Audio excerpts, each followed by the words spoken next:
Hi everyone, I'm Sian. Welcome to my presentation on the art of science. Just want to say shout out to Maxon for inviting me here.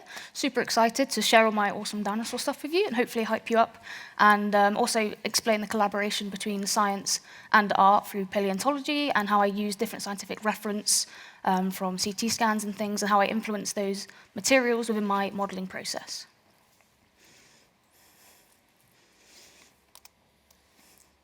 So this is me, Sian. As you can see, I've also got Scooby and Rex here, just chilling in the background. They're my little mascots to help me push through and also with reference and stuff on a daily basis.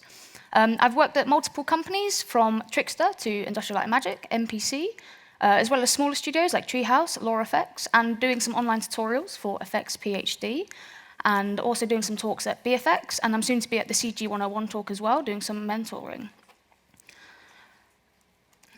Oh.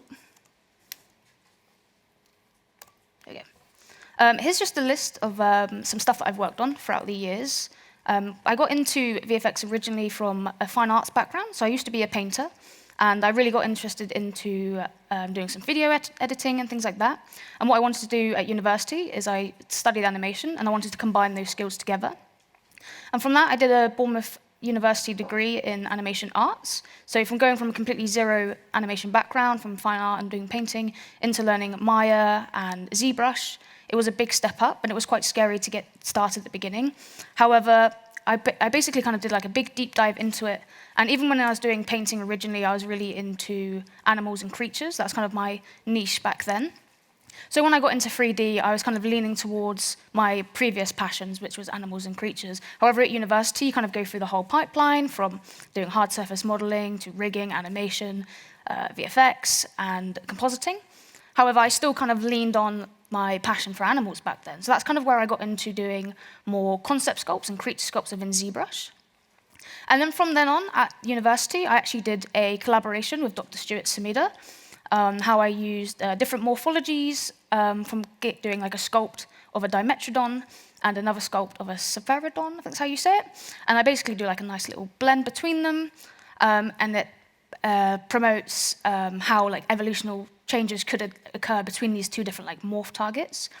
And then from that, a paper was then released and published at the Society of Vertebrate Paleontology, where there was then that species was kind of like almost found and kind of more research, and it could have potentially looked like one of the sculpts that I've done, which was super awesome to see. And from that, I then went to ILM for a bit and did some work on life on our planet as a junior creature modeler there, where I worked on that for 2 years or so. And then from then on, while I was there, I did some other stuff on The Boys, and as well as some things on like Quantum Mania, and then I went to MPC, where I then worked on Mufasa Lion King, working on characters like Obasi, Chigaru, Akua, and Amara, so they're the two female evil white lions. And then Obasi is Scar's dad, and Akua is his uncle. So that was quite a fun time and a process to work with other fellow creature modelers to kind of understand, one, the anatomy process of how do you model something with fur, because that's something that's always a challenge. And this is where, again, I was trying to find research and resources and reference outside of what we typically look at, which is where I then look into CT scans and more anatomy, deep dive reference into scientific papers to try and give me a stronger understanding of how everything works beneath the normal level that you see. I was always going to do like research and things in zoos and primary reference, and that's great. But again, because we're building it from the ground up, from bones, muscle, skin, tissues, fatty tissues, and everything like that, utilizing scientific reference here is like a really big plus. So for me, doing multiple different like personal investigations when I'm doing builds for both like big productions and personal work, this then kind of led me into doing more of a deep dive into dinosaurs, which is kind of like where my kind of main passion lies, as I do quite like the idea of recreating something that would have like previously existed, but no one really knows what it was going to be like. So from that, I then went and did some tutorials for FX PhD, where I talk through my entire pipeline process, from concept sculpting through to modeling, final topologies, UVs, as well as how to pose it, and do some like nice displacement map work as well. So that gives like a more in-depth overview of what I've done there. And I've also done some work with some Unreal Engine things, with some characters and digi-doubles. So I've got quite a broad range, but again, I still go back to my passion for animals and creatures and my deep dive into scientific research. Oh, I keep doing that. This one. So just to show some of my work here, this is some stuff I did on life on our planet.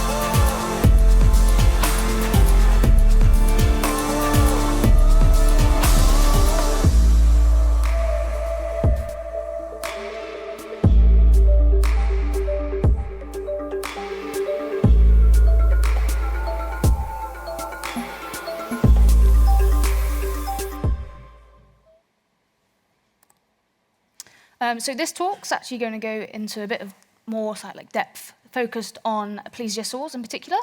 So this is Penelope, the plesiosaur. I like to name all the kind of creatures that I build as, when I build them, I actually kind of build a kind of character sheet and like interpretation of where it's going to do and what it's going to do, like within the shots, or just kind of add my own little flair and how I visualize them to kind of make them also a real person or real character. That way I can kind of relate to it more, and I kind of have more of a personal touch with each of my builds. So to get started, I want to actually go into depth on the importance of research. So that's collecting 2D reference, but also how to utilize 3D reference, such as scan data, and the benefits of it. I'm then going to show you how I use this reference in using PureRef to inform my design.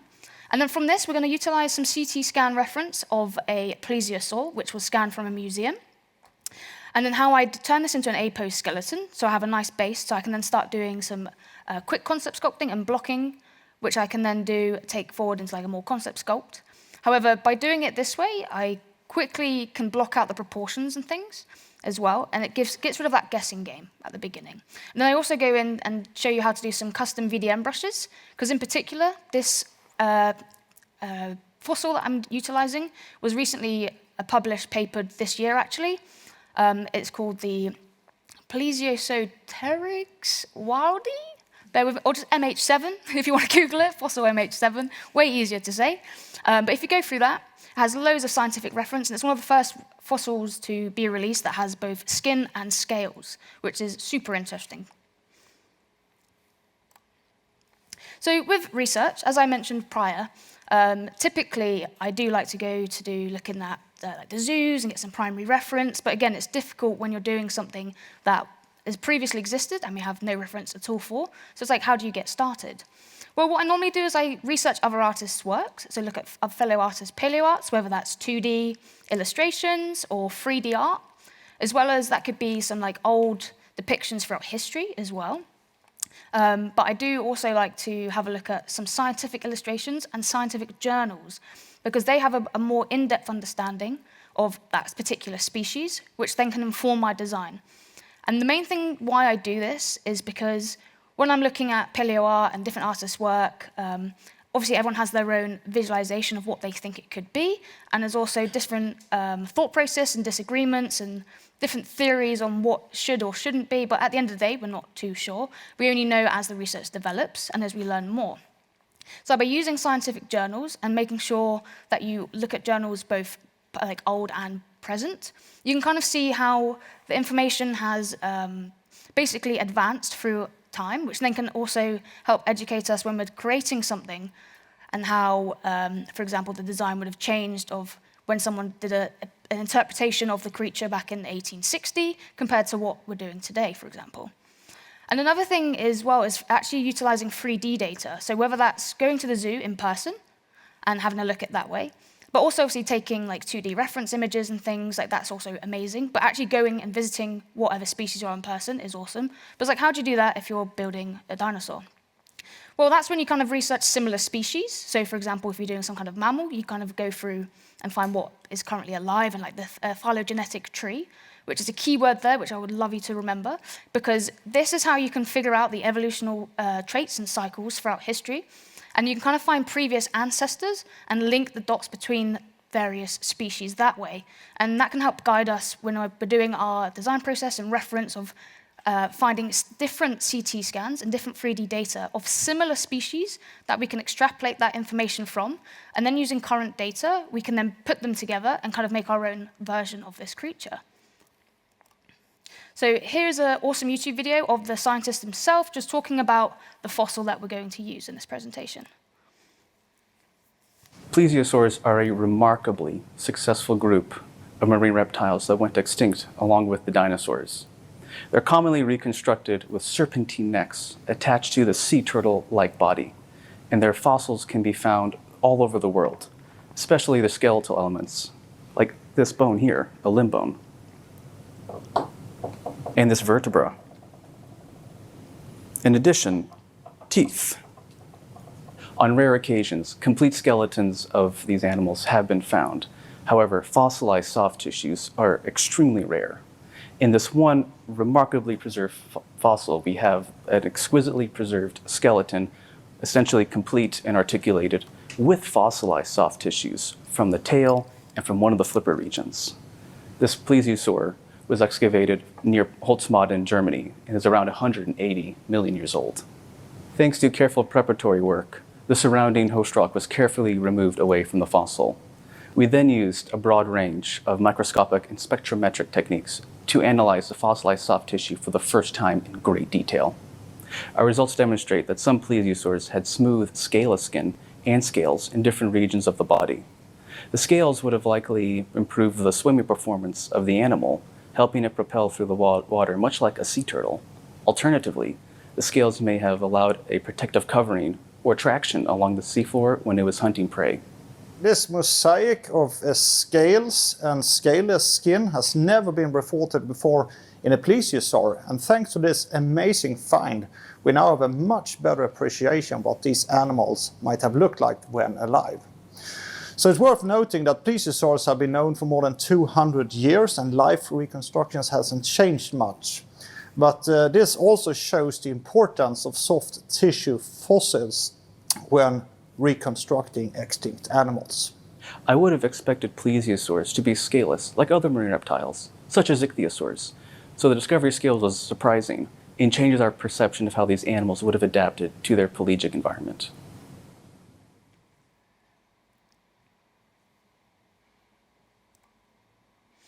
So just as he explained there, this was quite an exciting find. I'd spend some of my spare time just going through different journals, just keeping up to date with the different scientific findings. Particularly the plesiosaurs, it's one of my favorites. So as I was figuring out what I wanted to discuss in this talk, a new paper released on the 30th of March, which super excited me, as it was one of the ones that had quite a big change. As he mentioned, it has scales and smooth skin. So with this, let's just go into ZBrush. And what I want to show you here is how we have some CT scan data. So if I now go here, where is it? We can see that this is the Paleo art that he mentioned before. And this one was done by the artist Joshua. It's like one of the first new Paleo arts that can demonstrate scales as well as smooth skin. However, someone as well did a breakdown kind of zooming into these key areas where it has these ridges here and these kind of soft skin and these small parts, as well as the shape of the tail flux being this kind of shape. So this Paleo art really informed my 3D version, as it's up to date and quite current. But as well as this, it had, let me just use this one. There we go. I've actually got the research journal here itself, which you can click on and go into more depth, and it has loads of reference, like there he is there, just chilling with the fossil itself, and some nice, you can really, the thing is with PureRef as well, what I love, is that you can really zoom in and kind of understand what the skin detailing is doing here. So definitely use PureRef if you don't already. But from this as well, you can then download different PDFs that go into even more depth. But again, you can take this as far as you want scientifically. But because I'm just doing it as like a fun little paleo sculpt, I've had a little play around and some fun just utilizing the main reference here, such as this is what the main skin's going to be. It's going to have some ridges, and it's got these types of scales. Another thing as well to look at is some books here. If you're stuck on what kind of species and things to build, and with fatty tissues and with bones, it's like, how do you build the outer skin when all we have is bones? This book here in particular, but by Mark Whitten, is amazing, so definitely check it out. It talks about how you can change different volumes and things as well.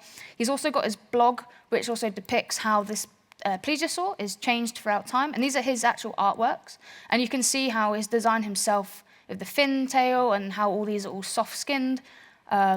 Even just looking at this, and for example, this reference here, there's so much variation between all the different artist interpretations of this.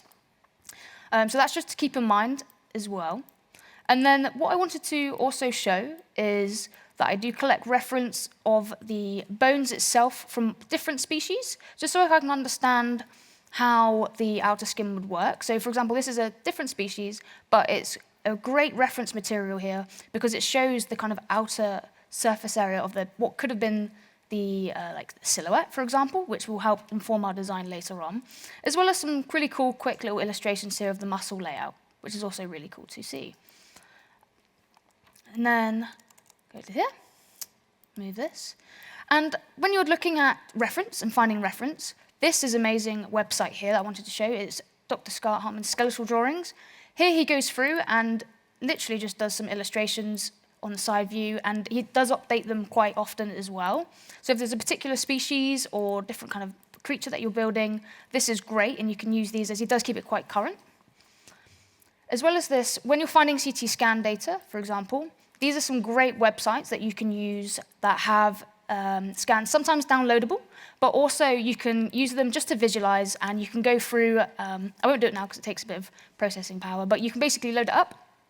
And as you can see in this little display here, you can actually cut this scan up and it would go through the different levels, and you can kind of see a creature in particular going through within the 3D space in the fossil data that you have. Another website which is really great as well is this one, 3D Fossils. I spoke to Simon Harris, who is currently going through trying to scan a bunch of fossils that they have collected in different museums and upload them here, and you can freely click on them and spin around and check them out in 3D space, which is awesome. It might take a while because it's quite slow. But this is one in particular that we're going to look at today. This one's from the Bond Center of Digital Humanities, and this one is free to download as well, so definitely check it out, as you can pretty much do this kind of little presentation at home in your own time as well. But this is great because it is a type of plesiosaur. It's clearly different from the one that we were talking about, but this is how I'm going to show you how you can use other species and change it to match your reference data. And then from that, you can kind of build your design going forward. So here's the scan that I've just imported into here. And the first things first is actually I like to set up cameras using the universal camera tool. So with this, what you can do is you can have your model in here, and obviously you can do the standard where you snap to different views, which is cool. However, say if you're like, oh, like this view's like perfect for me here, you can actually store this camera, name it as, I don't know, test.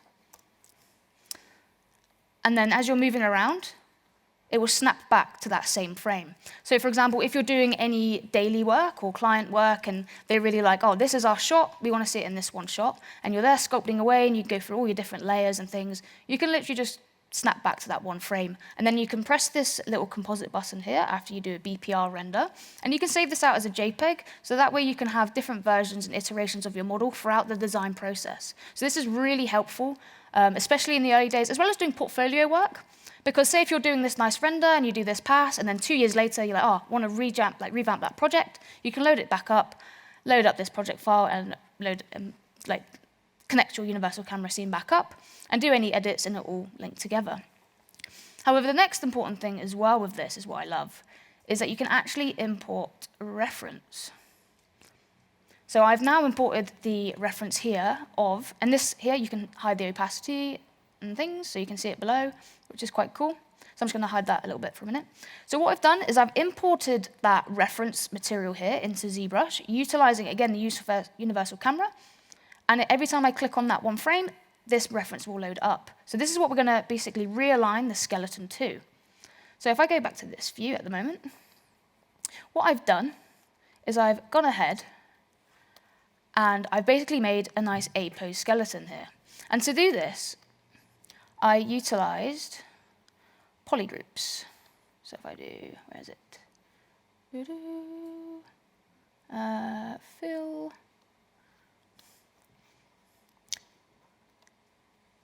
Can't see it, but that doesn't matter. I'll remake them.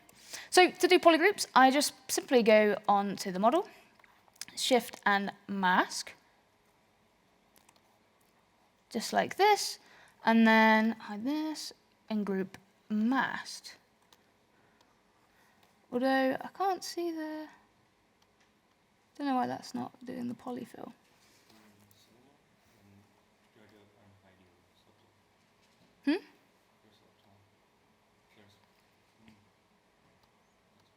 That's weird.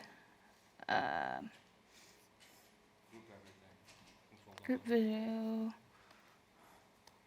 And then hide the lines.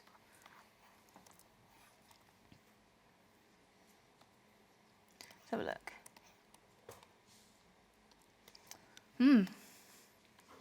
That's strange. Well, normally.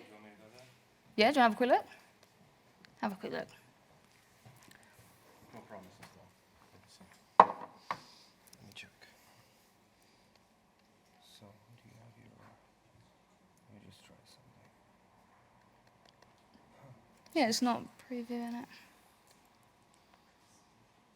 Yeah, this is strange.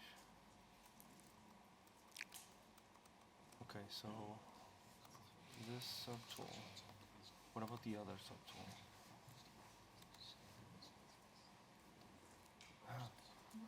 That is. That's weird. That's very weird. Never happened to me. Found a bug, guys. Yeah, Strange. I guess you did. Let me try. See See if there's anything else. this one, for example. Huh. Weird. Let me see. Is it because of the layers? Maybe I don't know. Do you want to change the material? Turn off. Where's edit? Polygroups.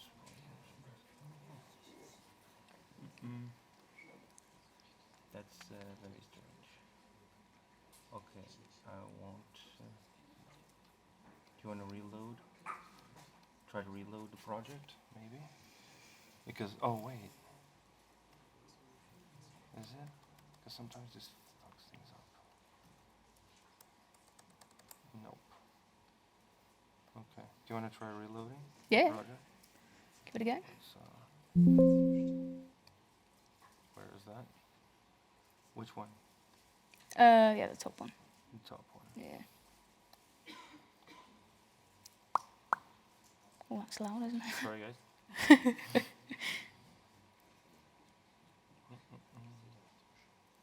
This has never happened to me before.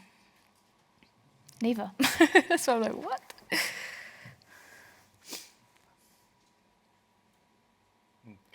it's still doing that.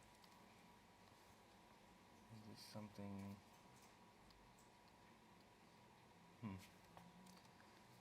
Do you maybe try baking the layers or something? I don't know.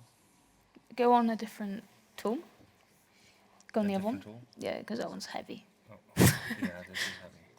So, Yeah, which one? just go on the teeth. That'd be fine. Okay. Nope. But it is not, it's something in your project. Because I can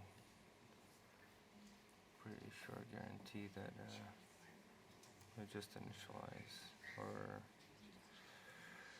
not initialize. Yeah, you can load that again, right? Yeah. Okay. I'm just asking.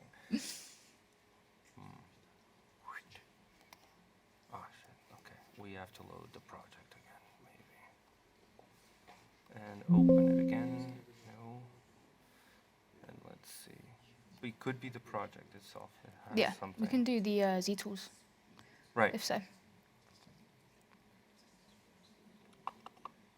It's a big project too. Yeah, scan data, all the polygons. Yeah. You have subdivisions on a model? Go Well, on to that one. Yeah. This one. Yeah. Okay. Go on poly. There it is. So it's on. This has. So go on the scan data then. Ah, it's there now. There was something in the settings that was. Weird. This is the same, right? Yeah, that's correct. Yeah, Okay. yeah. So yeah. Woohoo! Fixed it. Thank you. No idea what that was. Where was I? So, polygroups. Hopefully it displays colors, and when it does, it's awesome. So with polygroups, what we do is we basically break up this CT scan into multiple groups that we can then isolate and move around and repose. So to make a polygroup, I simply just mask a certain area like this, and then I have my little tools down here, and I can just go group mask, or you can use the shortcuts. However, I prefer just to kind of utilize these one down here. That's just my preference. And what I do is, because it's a CT scan and it's got a bunch of bones, I'm basically just going through and masking the key areas that I'd want to deform. I don't want to go through and do each individual vertebra and tail and bone. Obviously you can, but for the point of this is I kind of just want to get this into a nice A pose that I can then project, have my model on top, and then use that as my skeletal base to inform all my muscles and things on top of this. So now I've got this here, and I've made some polygroups, for example. I would then go ahead and turn it into an A-pose skeleton like this. And to do this, I use tools such as the anchor brush down here. So for example here, you can just click a point and another point here, and you can simply just start moving it around, which is awesome because it saves all that time doing all the masking and the morphing and moving all around, just to get like a really rough, quick position. As well as you can do it on stuff like the fins, so here and here. Ooh. Isolate the group, and then here and here. Ooh. Oh yeah, it's mass, thank you. My brain's confuzzled after that polygroup scenario. And then again, you can move it around, bend it, and that kind of stuff here. So yes. Ooh. Bring it back.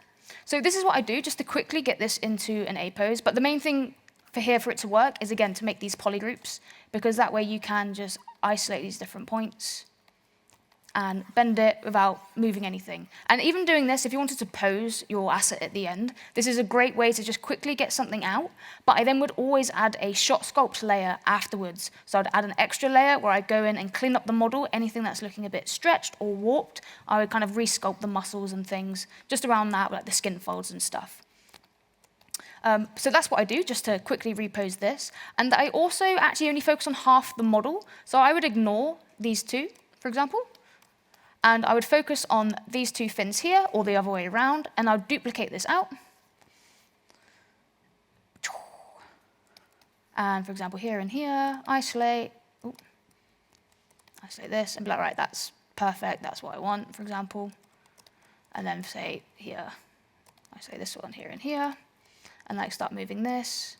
You can also just do the classic, where's the tool? Ooh. Hang on. Frame. There it is. Where's the... Oh, it's all the way over here. Brilliant. There it is. Find this little guy. And then just quickly... Whoa. Put this into a rough position. Oh, that's why. Let's duplicate it. There we go. Put this into the rough position in this top view, and making sure it's in the right place here. Just something like this. And again, you can then lock it. W.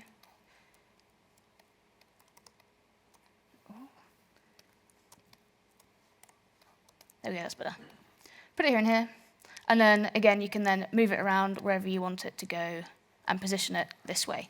So I would do that normally just to get the kind of position that I want. And again, you can just invert the masks and do it that way so you kind of see what you're doing. So just moving it like this. Ooh. Don't want to mask that one. Just mask this.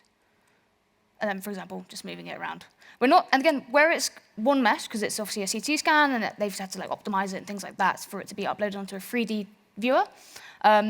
Everything's normally compressed into one geometry, which is why we make the CT like these little groups so we can break it up. With things like this, where it's kind of distorting and having all this big stretch, we're not too bothered about it, because what we're going to do as well is, like in this version here, I actually break it off and isolate it into different parts.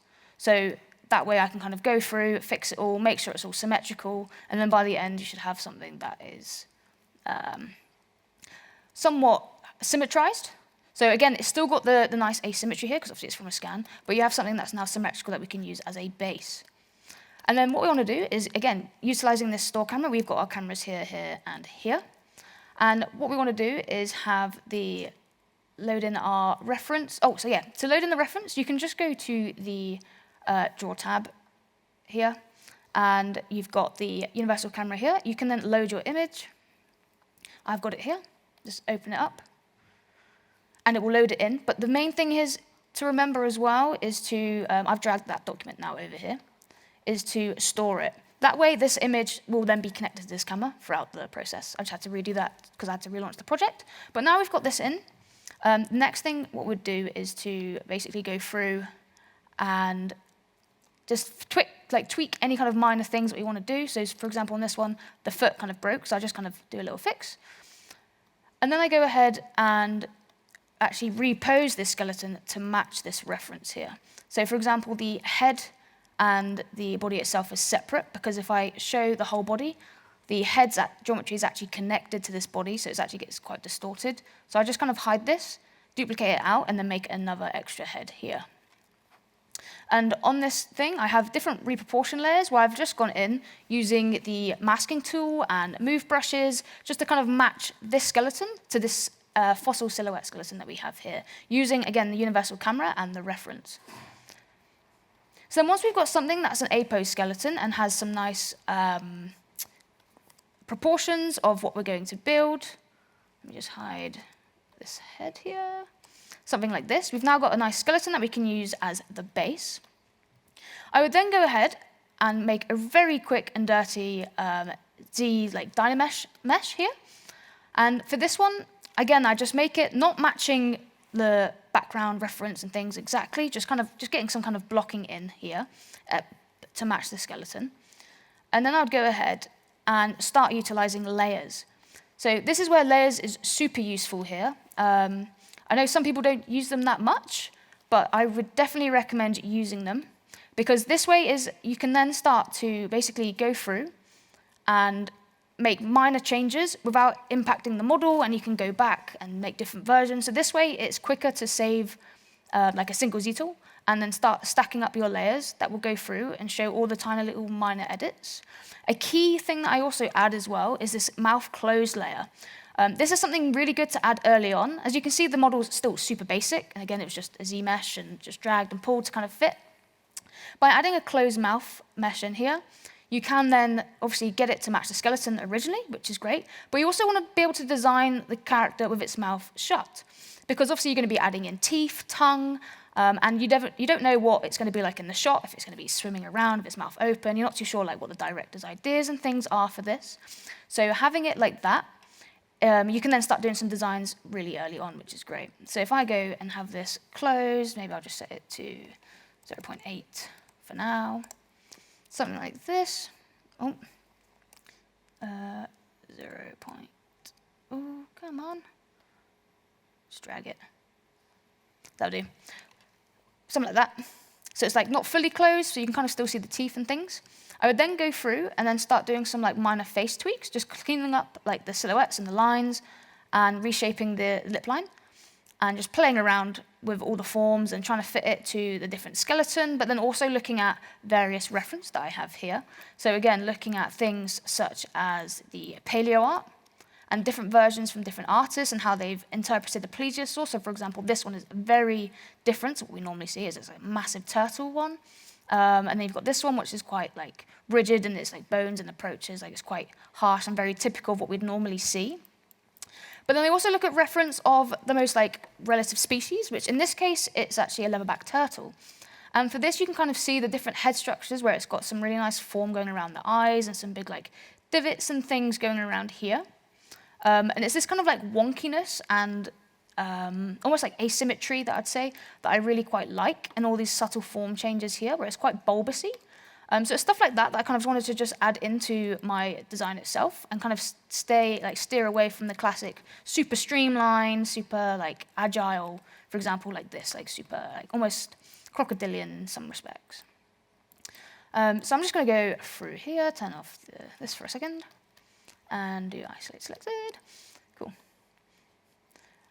And then what I do is I just go through again and just do a sculpt pass. And like for this one, for example, this one's just blocking out some anatomy and some muscles and some layers and stuff like that by looking at current reference. So I'd normally have my paleo art reference or animals and muscles and things like this always up on this side, and then have my sculpt here and work like this. So as I'm doing it, I also stack loads of layers up, and I don't like to work on the same layer as well. I do like to add tiny little layers, like subtle changes like that and that. You're kind of like, what even happened? But of course, you need to make sure to remember to spin around the model, because there's stuff like this where you're like, oh, okay, so it's so subtle that you can't even see it. But from some angles, again, you're looking at stuff like the silhouette view and tweaking things from multiple displays. Like this was quite bumpy before, and now it's a bit more streamlined and soft. So again, this is another one, tweaking the silhouette, making it a bit more streamlined. So it's all the subtleties that you're kind of building in, and also playing with the strength of the layers as well. So if I just load all these up. I then also noticed, if again I go back to my reference here, you can see that the fins and the back fins here, if I turn this off, I actually realize they're quite small compared to the distance. So it's going back to our reference and being like, okay, so where the skeleton is, where the outer skin is, and where the bone reference is, and just adding this in is minor tweaks. And then you can also feel like, oh, it's a bit too big, a bit too small. You can also play the intensity of it and really like make it like super tiny or super big. If it's going to load it, might break it. Maybe I'll leave that. But yeah, just working its way through and adding all these in here. So if I turn all these on really quickly. Cool. So these are all just different layers of, again, adding in some like head mass, forms around the head mass here, as well as tightening some forms up. For example, I think I do something around here. Yeah, so before it looked quite bumpy. I do actually quite like to leave in some of this kind of like bumpy stuff, because when I'm doing some displacement map work, I like to have like a layer where I basically keep it like this, add a fresh layer in here, for example, and then use the smooth brush and just go over it like super intensely, maybe go down a subdivision level like this, and just smooth the hell out of it, just completely get rid of all of it. Something like this. Just to really clean up the forms and get rid of like almost everything that you've done, which is kind of sad sometimes. But as you go back up to the layers, it will obviously transfer the whole way through. You can then stop recording this layer, and say if you've got all the bumpy lumps and stuff like that, and you're like, oh, it's a bit too much, you can just edit this layer and just literally just tone it down, and you can start bringing back some bits that you like and bits that you don't like. You can also, what I like to do as well is turn this smooth layer off, for example, and store a morph target. So say, for example, I really like this bit here, so I can just delete and store. But this tail's super bumpy, and I really don't like it. I can then turn the layer back on, press record quickly. and then just smooth all of this out. Oh, go back down to subdivision level. Smooth it all out, really clean up all these forms here, just like this. So now it's like super duper smooth, will definitely fly through the water like that, which is cool. And then just go back up at subdivision level. Stop recording. Add a new layer again. Use this morph brush. And you can start to kind of bring back some forms. So I'm actually going to change the intensity a bit, put it to like 10. Make the brush size a bit bigger. And then you kind of like bring back some of these forms here. So sometimes you'll get client notes where it's like, oh, it looks too ripped. And you're like, oh no. Or it's like the skill needs to be like stronger wrinkles or harsher forms. Doing this kind of thing, you can then kind of emphasize certain areas of the sculpt. For example, you can just like bump up this bit, but then the tail's still nice and smooth, and you want to like bring back these forms here. It's all these kind of little subtle things that it's what the clients and the reviews and things will pick up on. So they're like, oh, I really like this, but the tail's too bumpy, but I want to keep this detail in and keep this detail in. By doing it this way, you can store all your layers, iterate quite quickly, because say if they're like, actually, do you know what, I don't like that at all, I want it to be exactly like it was before, you can just turn them off. But I would never delete them, just in case they prefer the version that you've done like 20 times ago. You still have them all in the file, ready to go, and to be able to blend shape and things like that going forward, which is super cool. The other thing as well, which is quite good with this, so for example, I also made it's obviously like I made the polygroups for the skeleton here. If we wanted to do it again for this one, for example, there's a really great brush called the quick polygroups. So where I've got just a quick ZBrush here, so I didn't do any retopology for this one outside of Maya. This was all just built in ZBrush in one go. But this tool here, the quick polygroup tool, it's based upon the edge flow here of the topology, for example. And because it's a ZBrush and it should be somewhat clean, you can just click. Oh, remember to make a layer. Oh, and go to a subdivision level. Whoopsie. Add a layer. Go back. Click. And click again. Quite hard to see. Let me go to the lines. There we go. You can actually then quickly make super awesome polygroups from the point that you want. So again, it's quicker than doing the mask approach. However, I do the mask approach for the CT scan data and things like that because they're normally super dense meshes and triangulated. So I tried to use this on that, and it basically just was not happy. So definitely use the masking method for that. But for when you're doing your actual sculpts or production sculpts and things, this is a great way just to quickly add some polygroups, just like that. And again, say if this was your finished model and you're like, yeah, I love it, let's go and do a pose, for example. Where's the... Oh, is ZBrush doing an autosave? Oh, please. Please. Don't do it. It's back. Yay. Oh. A little. Ah, got you. Oh, still doing it. Uh-oh. Now the Wacom's not working. Or the tablet. Back to the mouse while we figure out this quickly.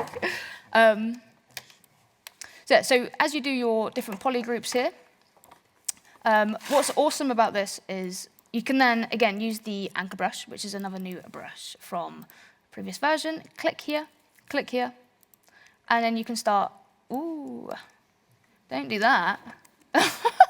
Unless that's what you want to do, then that would be great. Here and here, turn off symmetry. And then, again, you can quickly pose your creatures here and here. Again, I would definitely mask it, but I'm not very good at ZBrush and the mouse. So let's just see what happens. Definitely not what I want. But yeah, so you can go through and... Awesome. Yay. Thank you.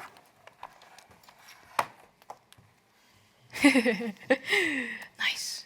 So now you can go through and again post some stuff like, so I would mask this and mask this if this is what's getting influenced, and you can go through and like for example here and here.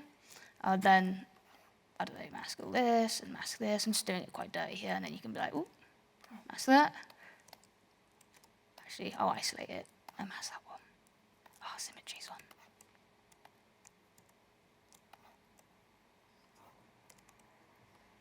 Woohoo! There we go.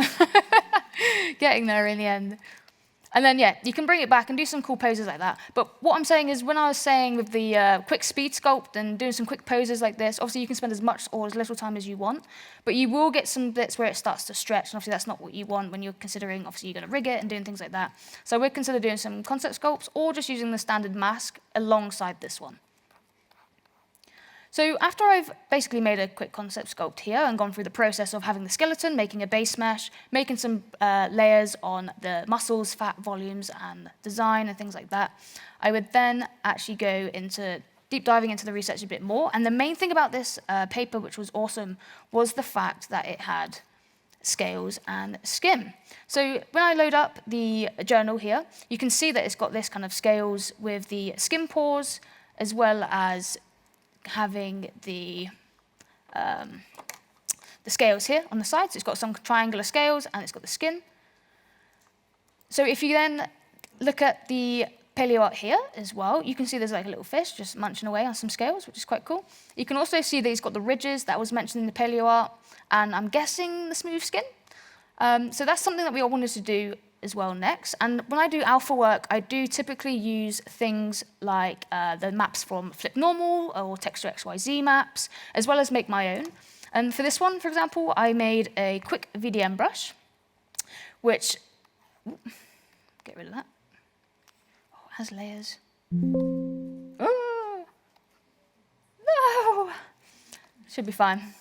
Has layers. So I make a quick VDM brush of a specific scale here. And with this one, which is quite cool, to do this, I'll just quickly show you now. You can just go to Lightbox, Projects, MISC, and then you've got the 3D brush template here. And all this does is basically load up what I have here, which is just a plane. And then what I do is I mask these outer borders, just to make sure I don't distort the edges when going up and down subdivision levels and my mask itself. So when I'm overlaying multiple scales, they don't start morphing and breaking and blending in between. I would then just make one scale, just like this. And for this, I literally just used the move brush and dragged it out and just did some quick lines. And then I also just did a quick flatten because I thought it was a bit too spiky. And then once I've done this, you can then just go to your dinosaur here, for example. Go to, actually, let's just go back to there. To make this into a brush, so that, say this is your final thing, just go to, go back to here. Standard, then go to brush, go to the chisel 3D brush, load this up, and you can see that there's loads of ones that you can use. However, we're gonna actually utilize our current one here. And what we do is, let's have a quick look. Move brush standard. Oh, so what this, you go to the brush tab, go down to create, I think, and then multi-alpha brush, which then stores it as a 3D brush here. And then what you can do is, oh, let me just do that again because I think it's got some distortions. Go here, multi-layer brush. There you go. So make sure it's got the nice clean background, so then the VDM is only using the surface that you've sculpted. And then when you go to your mesh here, you've now go up a subdivision level, add a layer, and you can then start sculpting your scales. And what's great with the VDM brushes is that you can start going in like this and just start layering them up. Obviously, this can take a lot of time. So what I then do to speed it up, because I don't want to sit here and do every individual scale, I then would actually go back to the VDM brush here, and I would then use my own VDM brush to make a multiple VDM brush, like this. And then from this, I can then do the same process where I go to brush. Oh, no, go to, oh yeah, I'm on the chisel brush, that's fine. And then go to brush, multi-alpha brush, like this, and again, you can then go back to your model, and start layering multiple, like this. And what's also cool as well is if you use the new drag stamp brush, you can actually play with the intensity of it. Let me just make my brush size a bit smaller because that's super big.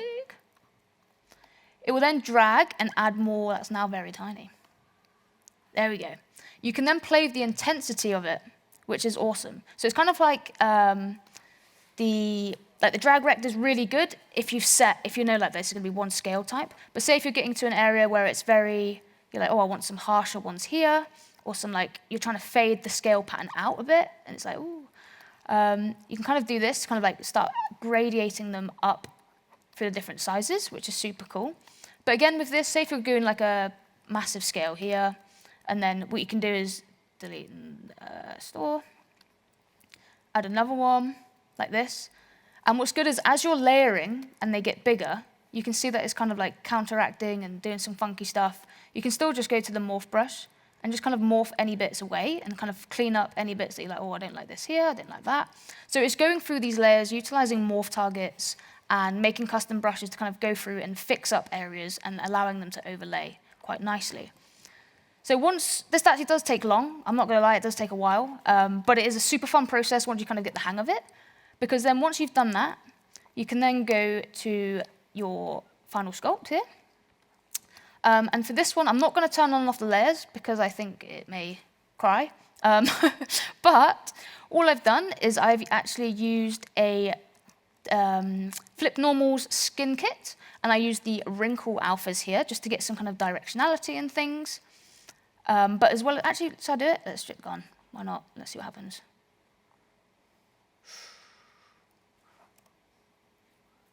Is it working? Oh no, now it's definitely broken. Shouldn't have tried it, everyone. Now let's boot frame. And it's back again. So I'm not going to do that. But if you turn them off, I basically take my base mesh that I had before, and then I do a general wrinkle map, which I think I might... No, I don't have it. I do a general wrinkle map where I just do the alpha brush. So I'm utilizing the Flip Normals, just do like a general curvature, and actually, you know what, I'll do it on this one, I think. So for example, if you just had alpha and just add, let's just do, let's see if I can import it. Alphas, Flip Normal skin kit, here we go. Let's do, where's the nice, where is it? Wrinkle bend. So what I like to call this is a, let's just delete that one, because I don't need that anymore. A skin directionality map. And this thing is really key because it allows me to kind of understand the direction of the skin itself and the scales. So I'm just going to add this layer on here. I'm going to turn the intensity up a bit. And I like to do this actually quite harsh. So pretty, let me go set this midpoint to 50. There we go. So I like to do it very like harsh and rough, always because I've got a morph target maybe. I don't know, where is it? It's not liking me today, is it? Standard, alpha, wrinkle blend, drag rect. There we go. Set this again to 50. Cool.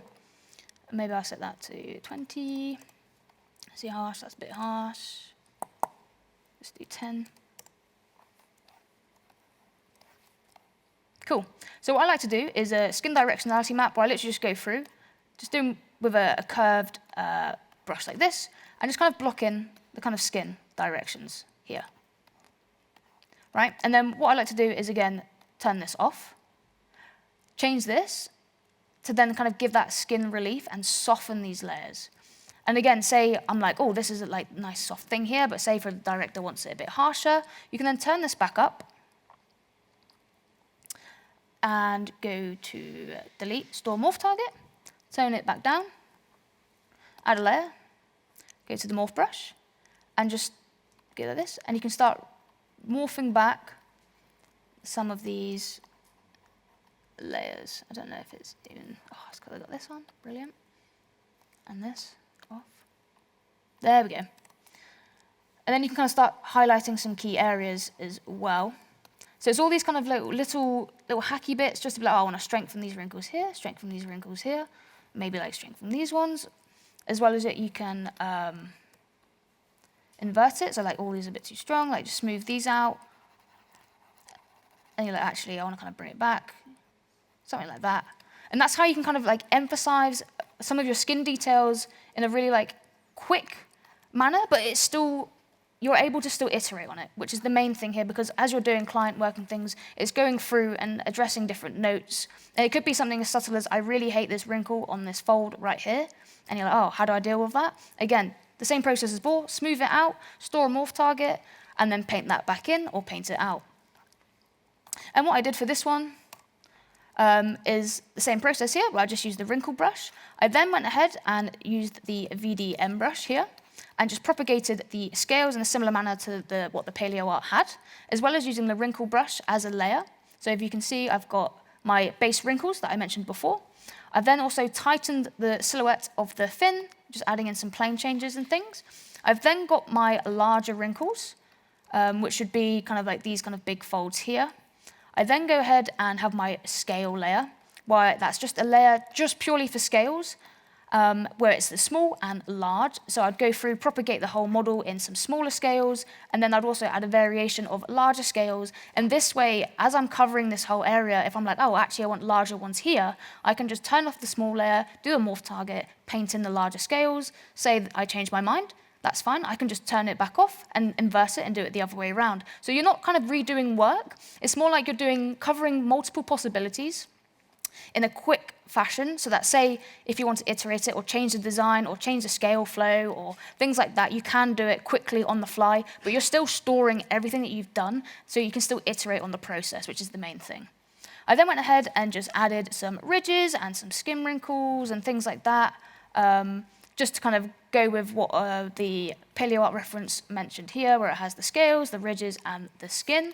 So again, on the body, normally, if I was doing some pore detail and things like that, I would use stuff like Mari and use some texture XYZ maps and have that on top as a separate displacement layer, as well as my displacement Z layer, which I'd have from here to try and get that micro fine details. But as I'm keeping this all in ZBrush, what I like to also use is the new surface and the noise parameters here, because when you open this up, you can view your model, which is cool, and you can actually import your alphas down here. And then you can kind of preview it, and then you can store it, and what it will do, it will add a little noise to your mesh, just like this. You can kind of see you've got all these little tiny little details and things in here. And then you can also apply it to the mesh as a layer again, which then you can also tone down, morph out, ramp up, things like that to emphasize in different areas. So yeah, that's kind of the process that I do. Seems a bit hectic, but trust me, it does somewhat work. But yeah, I hope you enjoyed the talk. If you have any questions, let me know. Hopefully, yeah, you enjoyed it, and it's been awesome talking to you all. So yeah, thank you.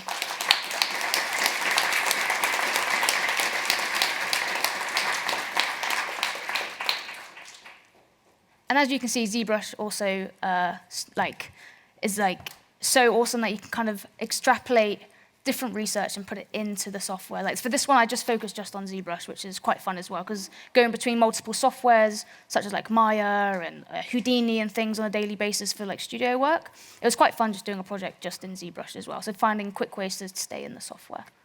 But yeah.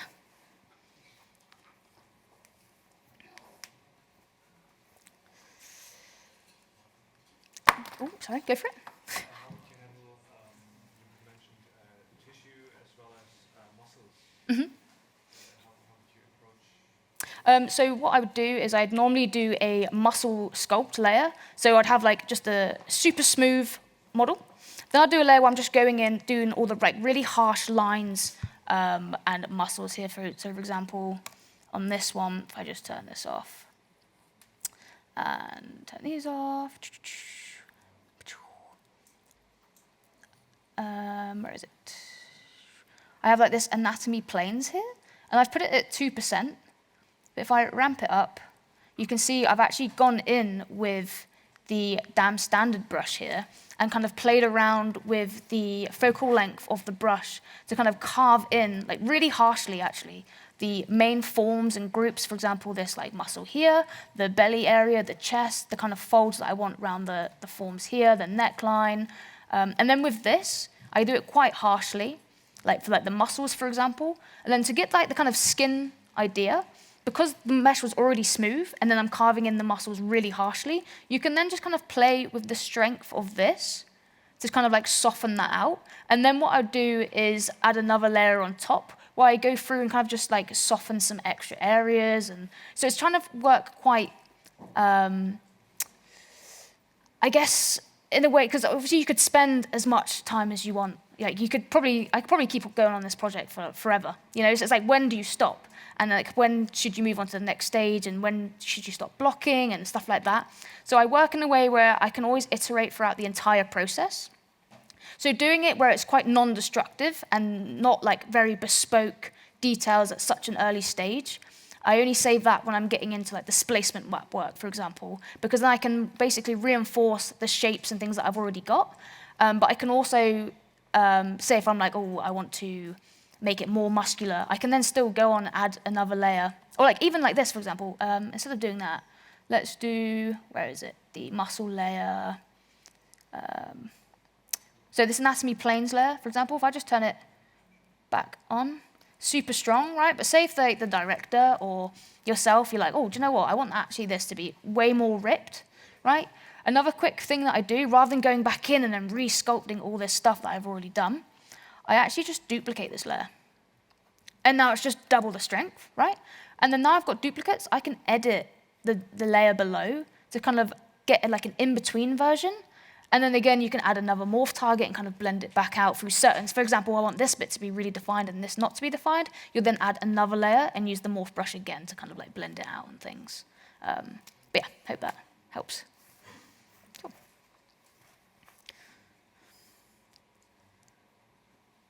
Any other questions? They're embarrassed because now they have to speak on a microphone. So You got the microphone out now. No? All good? Awesome. Cool. round of applause.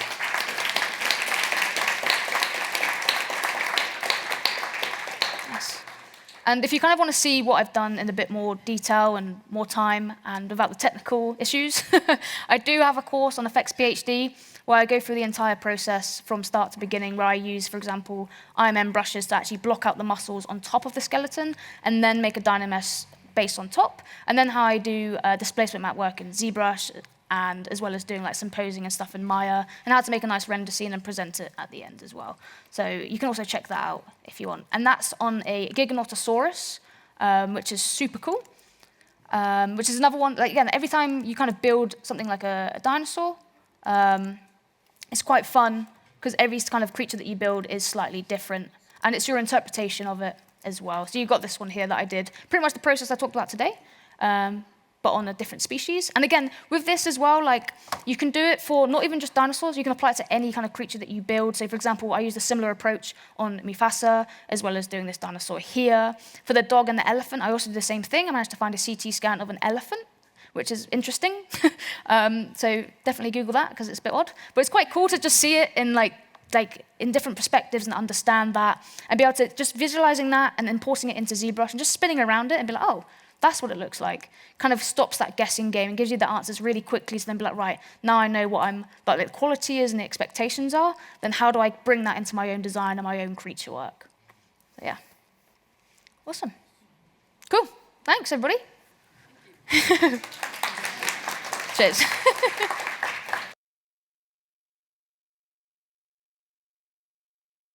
Feel free to check out the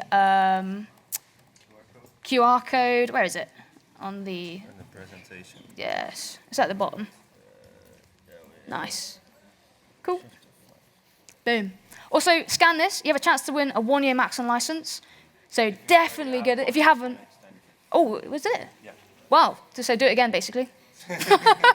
I might even do it. So yeah, give it a scan. Yeah, feel free to message me on LinkedIn, ArtStation, Instagram, if you've got any questions and things like that. Also send any portfolios and stuff. More than happy to help out. So yeah, cool. Thanks.